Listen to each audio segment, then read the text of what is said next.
Halo semuanya, perkenalkan nama aku Tari Nadia Pramesti, mahasiswa Ilmu Komunikasi Universitas Bengkulu angkatan 2023. Nah, teman-teman di sini pasti pernah kan ngerasain berkomunikasi secara virtual? Yuk, kita simak.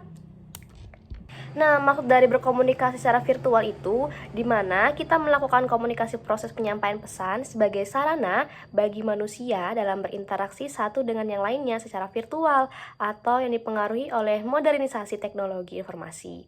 Nah, hal ini juga dikenal sebagai komunikasi kontemporer. Nah, teman-teman, banyak sekali teori dalam komunikasi kontemporer ini. Tapi di video kali ini aku mau memperdalam mengenai teori konvergensi media dalam komunikasi kontemporer. Nah, teman-teman, sebelum kita masuk ke materi dalam konvergensi media dalam komunikasi kontemporer, banyak sekali para ahli yang memperspektifkan arti dari konvergensi kontemporer ini sendiri. Nah, salah satu tokoh ahli yang memperspektifkan arti dari konvergensi media ini yaitu tokohnya yaitu Burnett dan Marshall yang mendefinisikan konvergensi sebagai penggabungan industri media, telekomunikasi, dan komputer menjadi sebuah bentuk yang bersatu dan berfungsi sebagai media komunikasi dalam bentuk digital.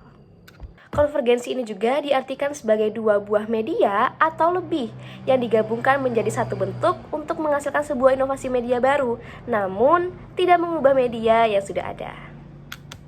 Lalu, apa sih dampak dari adanya konvergensi media dalam komunikasi kontemporer ini?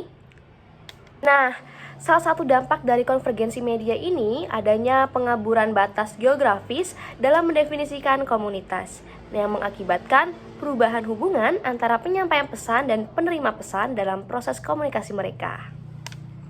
Lalu, hal ini membuat aliran informasi itu tidak hanya mengalir lebih dari melintasi berbagai macam platform, teman-teman, namun juga menyebar dengan luas dan mudah untuk diakses oleh siapa saja dan di mana saja.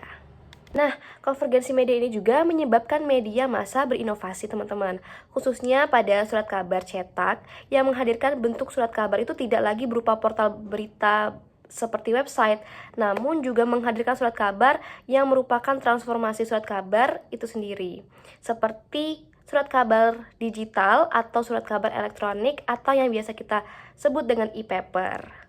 Nah, teman-teman, tadi kita udah membahas nih mengenai arti dari komunikasi kontemporer itu sendiri. Lalu kita sudah membahas menurut para ahli mengenai perspektif arti dari konvergensi media itu.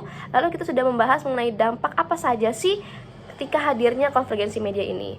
Nah, selanjutnya kita akan membahas mengenai perkembangan dari konvergensi media ini, awal mulanya hingga sampai berkembangnya.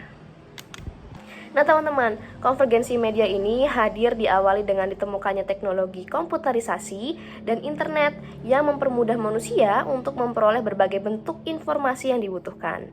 Nah, teknologi ini juga kemudian menimbulkan pergeseran dari awalnya sistem manual dan analog itu menjadi sistem digital yang semakin membantu mempermudah manusia dalam memperoleh informasi. Nah, hal ini juga lebih efisien dalam hal pemanfaatan waktu dan energi sehingga mempermudah dalam menyelesaikan pekerjaan, berkomunikasi, dan berinteraksi dengan sesama, serta melakukan berbagai aktivitasnya. Oke, teman-teman, mungkin itu saja yang dapat aku sampaikan mengenai salah satu teori dalam komunikasi kontemporer, yaitu konvergensi media. Oke, sampai jumpa dan terima kasih.